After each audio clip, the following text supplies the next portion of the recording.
waaw asalaamaaleykum sunu mbokku journaliste yi daje fii dama jël di wax ci jamono ji ñu toll nii lépp li nga xam ni moo lëndëmoon ci Sénégal mu ngi leer ci petit à petit bien que nag réew mi continuer di jafe lii dolli mu gën a leer mooy initiative yu mel nii ay sénégalais yu jóg taxaw woote ci situation bi nga xam ni dafa appelé woon sénégalais yëpp jóg taxaw woote ci réew mi nga xam ni daf fi am ay xew-xew yi nga xam ni dafa interpellé ñëpp ñu war a taxaw ak sago ak xel mu leer wax si maa ngi félicité ñi jot a intervenir ci tubaab ak ci wolof pour wax li nga xam ni mooy soloy ndaje mii wax leen ni danoo kuréelu ci ñu jóge ci kuréel yu bari kuréelu ci sénégalais yu moom seen bopp xalaat ni wax ji ci lañu bokk muy Sénégal pour taxawal Sénégal waxal ka pour waat ni li nu fi dajale intérêt Sénégal rek la pour waat ni noonoo wuñu dañuy samp suñu xeej ci pénc mi pour que lépp li nga xam ne xalaat nañ ni war nañ ko défendre Sénégal ñu défendre ko loolu mooy li nga xam ni moo ñu fi dajale moo tax ñoom bi nu intervenir ku nekk ci dem ci au-delà li nu doon yaakaar ci clarté dañ leen war a féliciter man nag li tax ma jot ci wax ji parce que mënoon na ñàkk après les deux interventions c'est pour indiwaat encore ay leeral ci ay aspects parce que pour la première fois ci Sénégal ñu taxaw ci situation bi nga xam ni dañu joxoñ baaraamu tuuma ay force de l'ordre mooy policier ak gendarme ak képp kuy takk der ci situation bi nga xam ni ñun ñëpp ñoo ko dundandoo kenn toxuwul ñun dañ fi nekk avant 2021 ànd ak sénégalais yëpp di dund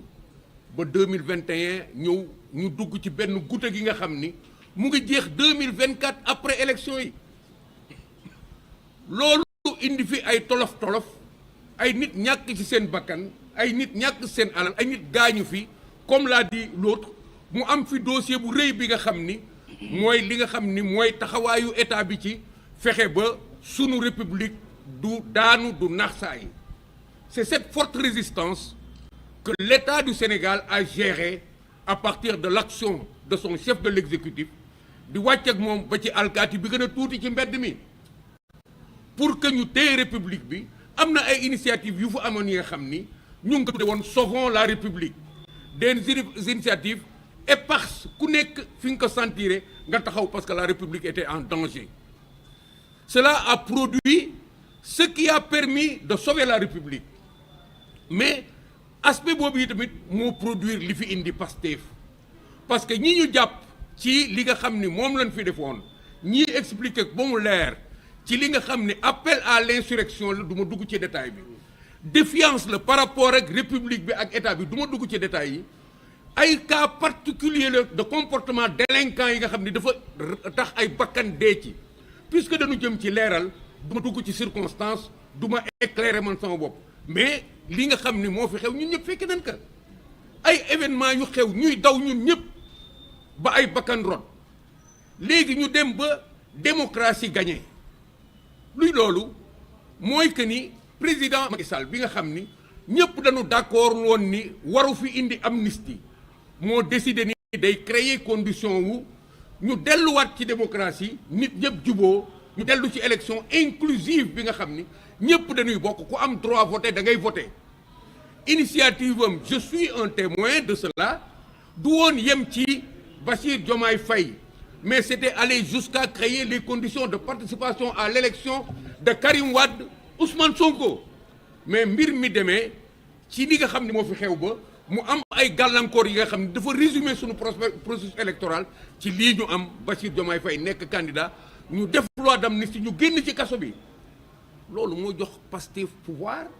loi d'amnistie bi nag léegi daal di tënk li fi xewoon yëpp diggante 2021 ba 2024 nit ñi génn ñu taxaw fii nag def élection ñu jot ci nguur gi ñu doon xaar ci ñoom li nga xam ne mooy doxal Sénégal ci fi askan bi yaakaare woon je ne rentre pas dans les détails par rapport à ça gisuñu loolu moo ñu indi situation bi askan bi di xippi ñu mën a wax ak moom léegi nous avons un Sénégal qui est devenu lucide qui a été libéré de ses rêves et autre chose Sénégalais yi léegi dañuy dégg ku leen yee c'est le processus par lequel Pastef est passé pour arriver au pouvoir moo yee Sénégalais yi dig leen ba ñu mën la dégg ànd ak yow ci décision nga ñëw war leen ba ñu mën a comprendre ni dañ leen war ñu jiital seen xel voilà le Sénégal que nous avons aujourd'hui et qui nous permet nous de nous exprimer ici voilà la réalité présente ñu dem nag ba ci biir loolu xel yi dellu si waat jàmm am addina bi yëpp daal di taxaw daal di ni loi d'amnistie bi ca dëgg-dëgg daf fi war a jógee mais ñi nga xam ni ñoo ci bénéficier woon taxaw ñoom tamit ni dañ ko fiy jëlee bay xëccoo ak nit ñi maa ngi rappelé wu duel bi am entre Aïssata Tall Sall avec tous les représentants de Pastef ci dinañ ko fi dindi duñ ko fi dindi ñun dinañ ko fi dindi ils ont dit non seulement bëgguñu mais ils ont dit dañ ko fi dindi par force l'abrogation est un projet pastéfien en partie bi nga nit ñëpp ci àddina bi des ONG à l'étranger l'organisation des Nations Unies ñi am baat ci àddina bi yëpp bi ñu waxee ni loi bi c'est une loi scélérate dañ ko fi dindi pour que ñu delloowaat lan ñu delloowaat paaka ci mboy bi delluwaat gannaaw réglé waat li nga xam ni mooy tax Sénégal su continuer delluwaat ci ordre démocratique bu normal parce que jàmm am na jàmm moo ñu may ñu dellu si lii ñoom ñu porter initiative boobu def nañ ko ba agsi fii je félicite tous ceux qui se sont levés pour dire ni loi bi du jàll seen loi interprétative bu du jàll je félicite tous ceux qui sont levés pour dire que amnistie bi dañ koy dindi mais il y a un problème de fond bi nga xam ni li may wax naan c'est pas possible ñun ban réew la ñu nekk on a des gens qui se croient tout permis qui croient être tout ñun daal ay pion la ñu ci dabier bi nga xam ni da ngay xëcc fii Massamba teg xëcc teg non ça peut pas marcher comme ça mais ñoom loolu la ñu gëm ba indil ñu une loi interprétative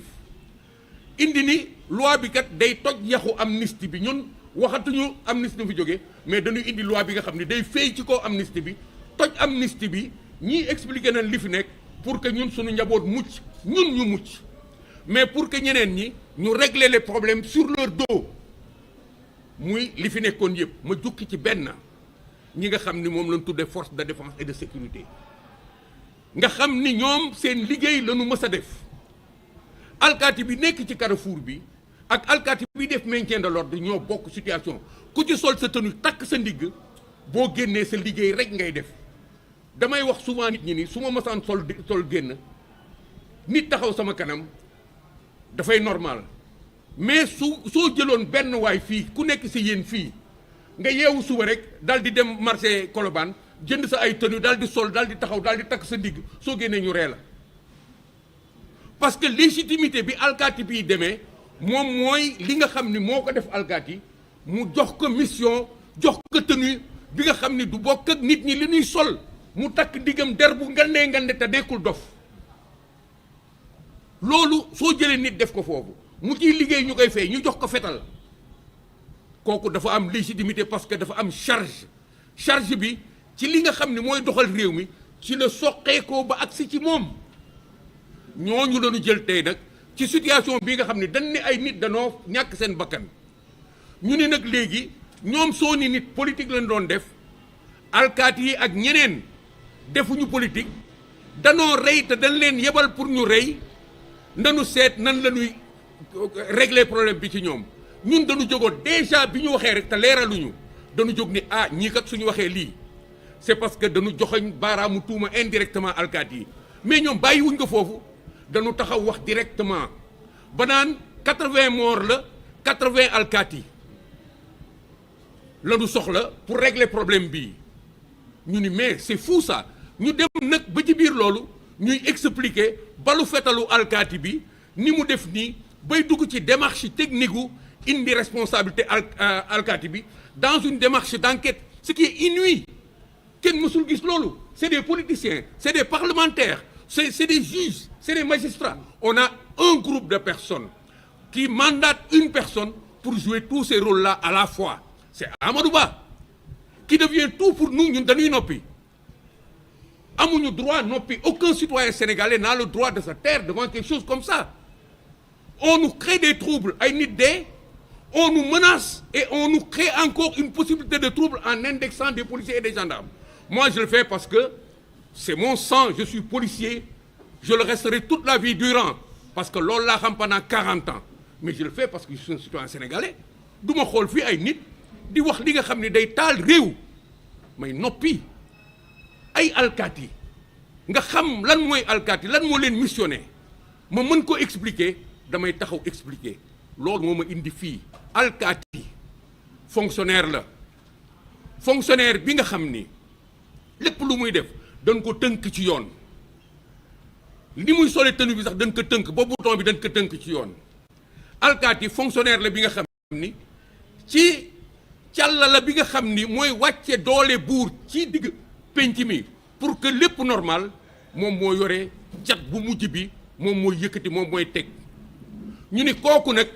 puisque ay dee am na ñu ni moom kat moo yoroon lii rey xam nañu ku nekk fetal bi mu yoroon xam nañu bal bi ci nekkoon xam nañu lii xam nañu loolu wax nañ ñuy rey rek mais wax nañu ci biir seen démonstration ñi doon sonal nit ñi doon bunduxatal ñi doon torturer nit ñi. Et je vous assure c'est un professionnel qui parle kenn si yéen fii ku am mbokku alkaati keneen du mën a waat ni gën na alkaati ci nekk un humain. ñun ñëpp ñooy daje jàkka ja le soir le matin ajjuma kenn gënu fi nekk nit alkaati ba ay nit dans leur spécificité de politicien wut benn monstre alkaati bu mësul am sénégalais daal di jël sunu ay alkaati def leen ay reykatu nit ay nit ñuy daggate ay nit ñuy dóor ay nit seen bopp di toj. Pourquoi? Parce qu'ils exécutent des ordres de quelqu'un mësul am ci police. Je suis un commissaire de police. Personne ne m'a jamais osé me donner l'ordre de torturer quelqu'un. Je n'ai jamais donné l'ordre à quelqu'un de torturer quelqu'un. Il y a maintenant des extravagances de comportement yuy am sur des responsabilités individuelles. Ñu tuddee que bavure wala bêtise policière, mais ce n'est jamais une règle générale. Et deuxièmement, dañu am fulla am fayda dem jàng comme ñoom. Moi je suis un cadre de la hiérarchie A1 am na concours yu ma def am na ñu nekk magistrat wala leneen ñu ko def dañuy lajj. Nous sommes des citoyens responsables et respectables. Qu'on nous voue aux gémonies comme ça def ñu ay monstres te suñu demee ci quartier bi ñun ñooy dëkk am na ñu ko war a bañ. Ñun foofu la ñu taxaw ni nous n'accepterons pas la diabolisation des forces de l'ordre. Direct, nous n'accepterons pas qu'on les sacrifie, qu'on les présente, qu'on les sacrifie à l'endroit où il y a des responsabilités. Te loolu la Amadou Ba doon trier di seet dans le fil de son raisonnement comment il peut nous contaminer d'une logique qui fait que alkaati yi ñooy reykatu nit yi alors que techniquement ça n'existe pas parce que soo nee alkaati mooy reykatu nit ñi du point de vue de ce qui se passe alkaati bi dañ ko jox fetal mais utilisation bi c'est une utilisation légale quelle que soit la situation yow nga traduire loolu daal di ni alkaati bi tiire jam waa ji da ngay isoler fait bi isoler alkaati bi ni tiire jam waa ji mu tiire jam waa ji dee kon moom ak alkaati bi la on a décontextualisé on a éclaté une situation bi nga xam ni c'est une globalité et des spécificités alkaati bi tiire su fekkee ni alkaati tiire na c'est dans l'ordre de sa mission su fekkee ni dee am na kenn mënul dem ci alkaati bi moo rey immédiatement parce que c'était une situation globale. Pourquoi nous n'acceptons pas de nous battre pour que ñu comprendre ni am na yeneen acteurs yu mënoon rey ci biir dès l'instant où ils peuvent dire ay nervis ñu ngi woon ci biir et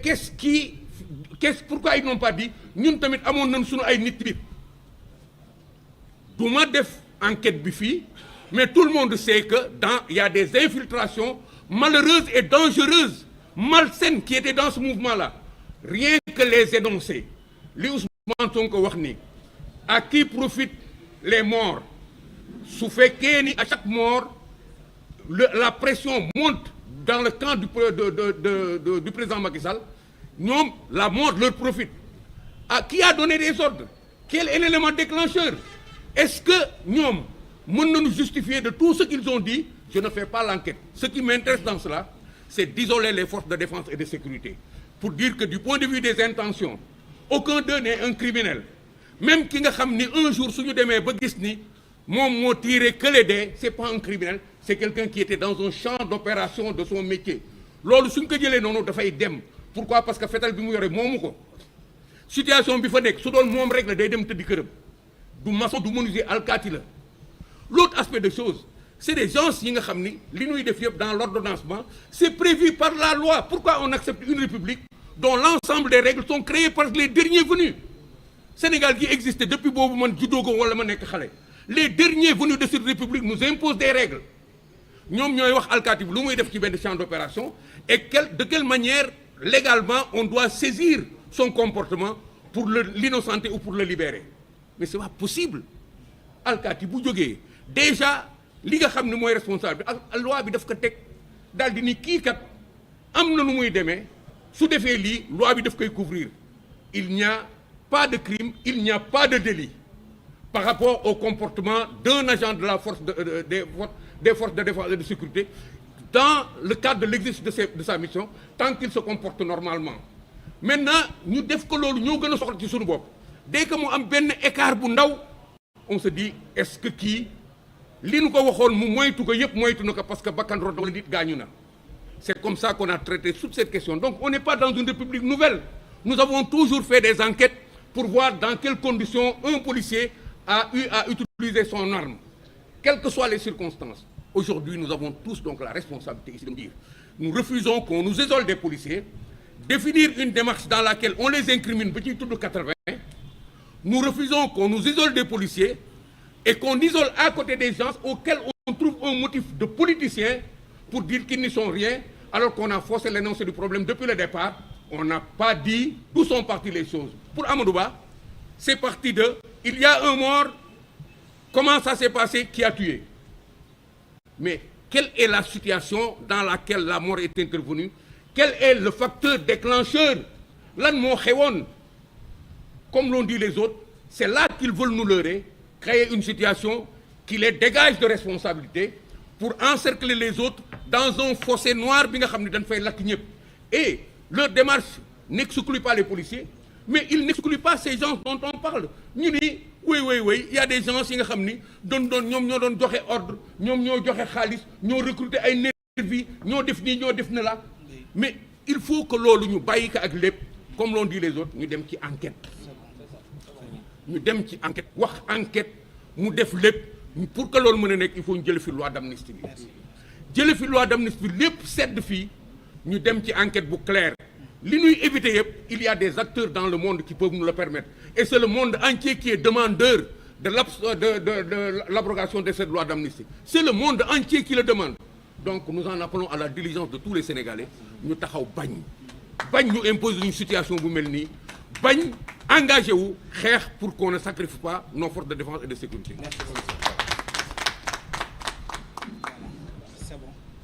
C'est bon je pense que c'est bon man li ma waroon waxee wax nañu ko quoi. donc ñu leen di jaajëfal bu baax a baax di leen di ñaan rek ngeen yaatal mbir mi mu gën a fës man dinaa ñëw waxee si yow invité ma ñëw jërë ngeen jëf heure ci weeru koor lañ nekk. jeex na merci waaw jërë ngeen jëf.